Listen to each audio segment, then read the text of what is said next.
По-важно ли е да обичаш или да бъдеш обичан? За мен е най-важно да ме обичат най-много.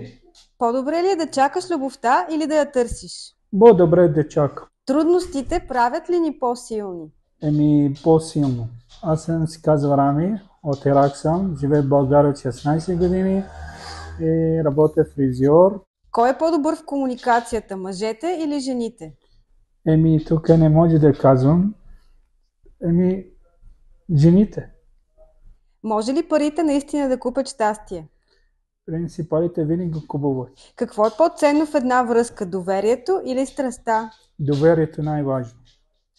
Можем ли да намерим щастие дори в трудни времена? Не е лесно. Кое е по-ценно, да имаш един истински приятел или много познати? Познати най-добре. Любовта винаги ли трябва да бъде безусловна? Не. Какво е по-важно в едно приятелство, лоялност или забавление? Лоялност. Чао.